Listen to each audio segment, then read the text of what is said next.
Hello millet ਫੂਡੀਜ਼। ਅੱਜ ਅਸੀਂ ਇੱਕ ਸਪੈਸ਼ਲ ਡਿਸ਼ ਬਣਾਉਣ ਜਾ ਰਹੇ ਹਾਂ ਜਿਹੜੀ ਕਿ ਬਹੁਤ ਹੀ ਜ਼ਿਆਦਾ ਹੈਲਦੀ ਆ ਤੇ ਖਾਸ ਤੌਰ ਤੇ ਸਰਦੀਆਂ ਦੇ ਵਿੱਚ ਹੀ ਮਿਲਦੀ ਹੈ। ਜਿਸ ਤਰ੍ਹਾਂ ਕਿ ਤੁਸੀਂ ਦੇਖ ਰਹੇ ਹੋ, ਇਹ ਹੈ ਸਾਡੇ ਕੋਲੇ ਇੱਕ ਵੈਜੀਟੇਬਲ ਹਾਲੋਂ। ਇਸ ਨੂੰ ਕਹਿੰਦੇ ਆ, ਇਹ ਮੇਥਿਆਂ ਦੀ ਤਰ੍ਹਾਂ ਹੀ ਹੁੰਦੀ ਹੈ, ਧਨੀਏ ਵਰਗੀ ਲੱਗਦੀ ਹੈ, ਕੁਝ ਹੈ ਤਾਂ ਉਸੇ ਬਰੀਡ ਦੀ, ਪਰ ਇਹ ਬਹੁਤ ਹੀ ਜ਼ਿਆਦਾ ਹੈਲਦੀ ਹੁੰਦੀ ਆ। ਤੇ ਇਸ ਨੂੰ ਅੱਜ ਅਸੀਂ ਇਸ ਦੀ ਭੁਰਜੀ ਬਣਾਵਾਂਗੇ ਤੇ ਇਹ ਗੋਡਿਆਂ ਲਈ ਬਹੁਤ ਵਧੀਆ ਹੁੰਦੀ ਆ। ਯੂਰਿਕ ਐਸਿਡ ਵਗੈਰਾ ਦੇ ਲਈ ਬਹੁਤ ਵਧੀਆ, ਸਰਦੀ ਤੋਂ ਬਚਾਉਂਦੀ ਹੈ ਤੇ ਖਾਸ ਤੌਰ ਤੇ ਸਰਦੀਆਂ 'ਚ ਹੀ ਆਉਂਦੀ ਆ। ਸਭ ਤੋਂ ਪਹਿਲਾਂ ਅਸੀਂ ਇਸ ਨੂੰ ਬਰੀਕ ਬਰੀਕ ਕੱਟ ਕੇ ਤੇ ਇਸ ਦੀ ਧੋ ਲਵਾਂਗੇ। ਇਸ ਨੂੰ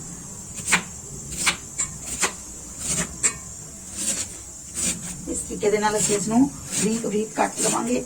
ਜੇ ਤੁਹਾਡੇ ਕੋਲੇ ਸਾਗ ਕੱਟਣ ਵਾਲੀ ਦਾਤੀ ਹੈ ਤਾਂ ਉਸ ਨਾਲ ਵੀ ਕੱਟ ਸਕਦੇ ਹੋ। ਕਈ ਘਰਾਂ ਦੇ ਵਿੱਚ ਅੱਜ ਕੱਲ ਨਹੀਂ ਹੁੰਦੀ ਤੇ ਇਸ ਤਰ੍ਹਾਂ ਨਾਲ ਅਸੀਂ ਕੱਟ ਕੇ ਦਿਖਾ ਰਹੇ ਹਾਂ। ਇਸ ਦੇ ਨਾਲ ਹੀ ਅਸੀਂ ਆਲੂ ਵੀ ਕੱਟ ਕੇ ਰੱਖੇ ਹੋਏ ਆ ਬਰੀਕ ਬਰੀਕ,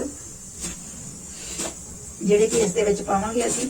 ਤੇ ਸਭ ਤੋਂ ਖਾਸ ਚੀਜ਼ ਇਹ ਸਿਰਫ 2 ਚੀਜ਼ਾਂ ਨਾਲ ਹੀ ਬਣ ਜਾਣੀ ਆ। ਇਹਨੂੰ ਆਪਾਂ ਨਾ ਟਮਾਟਰ ਪਾਉਣਾ ਇਹਦੇ ਵਿੱਚ ਅੱਜ, ਨਾ ਕੋਈ ਪਿਆਜ਼। ਇਸ ਦੇ ਵਿੱਚ ਸਿਰਫ 2 ਮਸਾਲਿਆਂ ਦੇ ਨਾਲ ਹੀ ਇਸ ਨੂੰ ਬਣਾਵਾਂਗੇ ਆਪਾਂ ਅੱਜ।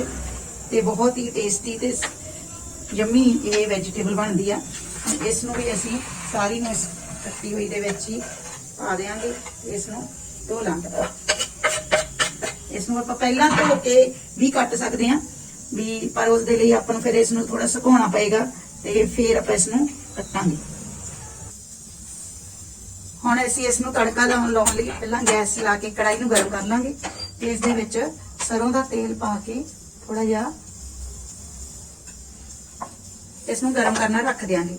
ਜਦੋਂ ਤੱਕ ਤੇਲ ਗਰਮ ਹੋ ਰਿਹਾ ਹੈ ਉਨੀ ਦੇਰ ਤੱਕ ਅਸੀਂ ਇਸ ਦਾ ਤੜਕਾ ਤਿਆਰ ਕਰ ਲੈਂਦੇ ਹਾਂ। ਤੜਕਾ ਤਿਆਰ ਕਰਨ ਦੇ ਲਈ ਅਸੀਂ 2 ਹਰੀਆਂ ਮਿਰਚਾਂ ਤੇ 1 ਅਦਰਕ ਦਾ ਟੁਕੜਾ ਛਿੱਲ ਲਿਆ। ਇਸ ਨੂੰ ਖਲਵੱਟੇ ਦੇ ਵਿੱਚ ਪਾ ਕੇ ਇਹਨੂੰ ਕੁੱਟ ਲੈਣਾ ਆਪਾਂ।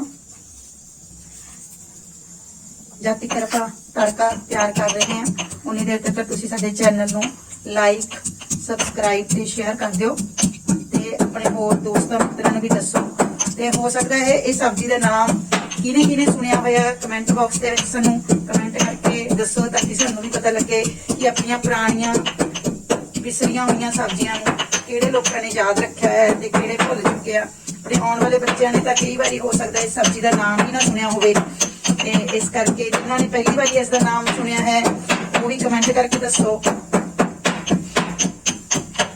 ਤੇ ਤੜਕਾ ਆਪਣਾ ਤਿਆਰ ਹੋ ਗਿਆ ਤੇ ਹੁਣ ਆਪਾਂ ਇਸ ਤੋਂ ਇਲਾਵਾ ਇਸ ਦੇ ਵਿੱਚ ਜੀਰਾ ਤੇ ਸਰੋਂ ਦੇ ਬੀਜ, ਇਹ 3 ਚੀਜ਼ਾਂ ਦੀ ਹੀ ਵਰਤੋਂ ਕਰਾਂਗੇ ਆਪਾਂ।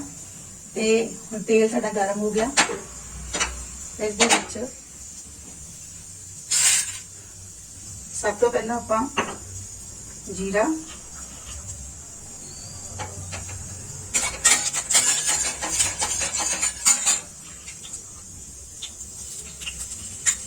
ਅੱਧਾ ਚਮਚ ਜੀਰਾ, 1/4 ਚਮਚ ਸਰਸੋਂ ਦੇ ਬੀਜ,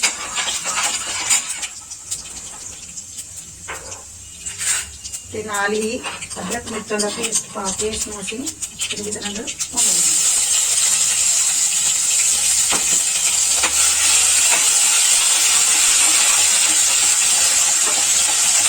ਸਭ ਤੋਂ ਪਹਿਲਾਂ ਆਪਾਂ ਇਹਦੇ ਵਿੱਚ ਆਲੂ ਆ ਜਿਹੜੇ, ਕਿਉਂਕਿ ਆਲੂ ਨੂੰ ਪੱਕਣ ਨੂੰ ਟਾਈਮ ਲੱਗਦਾ, ਆਲੂ ਭੁੰਨ ਕੇ ਇਸ ਨੂੰ ਆਲੂਆਂ ਨੂੰ ਇੱਕ ਤਰ੍ਹਾਂ ਨਾਲ ਫਰਾਈ ਕਰ ਲਵਾਂਗੇ।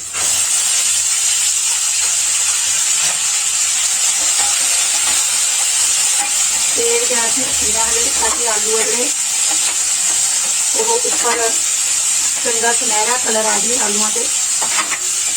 ਗੈਸ ਤੇਜ਼ ਰੱਖਣਾ, ਪਰ ਉੱਪਰੋਂ ਆਪਾਂ ਇਹਨੂੰ ਢੱਕ ਦੇਣਾ, ਨਮਕ ਪਾ ਦੇਣਾ ਥੋੜਾ ਜਿਹਾ ਇਹਦੇ ਵਿੱਚ।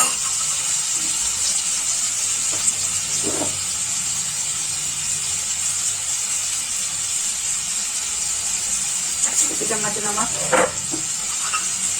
ਆਪਣੇ। देखो आलू ਜਿਹੜੇ ट्रांसपेरेंट होने शुरू हो गए हैं, पर ਅਸੀਂ ਇਹਨਾਂ ਨੂੰ ਆਲੂਆਂ ਨੂੰ ਉਦੋਂ ਤੱਕ ਪਕਾਣਾ ਹੈ ਜਦੋਂ ਤੱਕ ਕਿ ਇਹ 골ਡਨ ਬਰਾਊਨ ਹੋ ਜਾਣ। ਇਸ ਲਈ ਆਪਾਂ ਇਸ ਨੂੰ ਢੱਕ ਕੇ ਨਾਲ ਤਾਂ ਇਹ ਗਲ ਜਾਣਗੇ, ਨਾਲ ਇਹਨਾਂ ਦਾ। ਹੁਣ ਆਲੂਆਂ ਨੂੰ ਅਸੀਂ ਚੈੱਕ ਕਰ ਲਵਾਂਗੇ। ਗੈਸ ਸਿਮ ਕਰ ਦੇਣਾ। 2 ਮਿੰਟ ਬਾਅਦ ਇਹ ਆਲੂ ਨਰਮ ਹੋ ਗਿਆ। ਵਿੱਚ ਹਲਦੀ ਪਾ ਦਿਆਂਗੇ। ਹੁਣ ਅਸੀਂ ਇਸ ਦੇ ਵਿੱਚ ਹਲਦੀ ਪਾ ਦਾਂਗੇ। हल्दी नाल भी पा सकते हैं, कोई इशू नहीं है। ਇਸ ਟਾਈਮ ਤੇ ਤੁਸੀਂ ਲਾਲ ਮਿਰਚ ਜੇ ਕਰਾਰਾ ਖਾਣਾ ਤਾਂ ਪਾ ਸਕਦੇ ਹੋ, ਤੇ ਨਹੀਂ ਤਾਂ ਇਸ ਤਰ੍ਹਾਂ ਵੀ ਚੱਲ ਜੂਗਾ।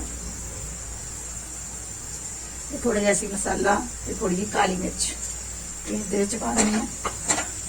ਹੁਣ ਗੈਸ ਨੂੰ ਤੇਜ਼ ਕਰਕੇ ਇਸ ਦੇ ਵਿੱਚ ਜੋ ਅਸੀਂ ਇਹ ਆਲੂ ਦੀ ਕੱਟੀ ਵੀ ਭਾਜੀ ਸੀ ਨਿਚੋੜ ਕੇ ਰੱਖੀ ਹੋਈ, ਇਸ ਨੂੰ ਅਸੀਂ ਇਸ ਦੇ ਵਿੱਚ ਪਾ ਦੇਣਾ।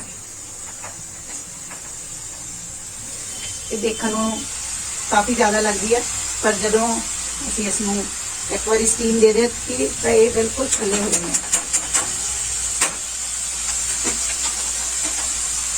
ਗੈਸ ਨੂੰ ਕਰਕੇ ਇੱਕ ਵਾਰੀ ਢੱਕਣ ਬੰਦ ਕਰ ਦੇਣਾ ਤੇ ਅਗਲੀ ਵਾਰ ਦੇਖੋਗੇ ਤੁਸੀਂ ਇਹ ਬਿਲਕੁਲ ਥੱਲੇ ਹੋ ਜਾਣਾ। ਗੈਸ ਦੇਖੋ ਅਸੀਂ ਢੱਕਣ ਲਗਾਇਆ, ਦੇਖੋ ਕਿੰਨੀ ਥੱਲੇ ਹੋ ਗਈ ਇੱਕਦਮ। ਹੁਣ ਇਸ ਨੂੰ ਅਸੀਂ ਪਕਾ ਲੈਣਾ ਚੰਗੀ ਤਰ੍ਹਾਂ ਨਾਲ ਹਿਲਾ ਕੇ, ਉੱਪਰ ਨੀਚੇ ਕਰਕੇ। ਦੇਖੋ ਬਿਲਕੁਲ ਨੀਚੇ ਹੋ ਗਈ। ਇਹਨੂੰ ਪੱਕਣ ਨੂੰ ਜ਼ਿਆਦਾ ਟਾਈਮ ਨਹੀਂ ਲੱਗਦਾ। ਇਸ ਨੂੰ ਸੋਇਆ ਭੁਰਜੀ ਵੀ ਕਹਿੰਦੇ ਆ, ਸੋਏ ਵੀ ਬੋਲਦੇ ਆ ਕਈ ਲੋਕ, ਹੋਰ ਕੀ ਕੁਛ ਕਹਿੰਦੇ ਆ ਇਹਨੂੰ, ਤੁਸੀਂ ਕਮੈਂਟ ਕਰਕੇ ਦੱਸਣਾ।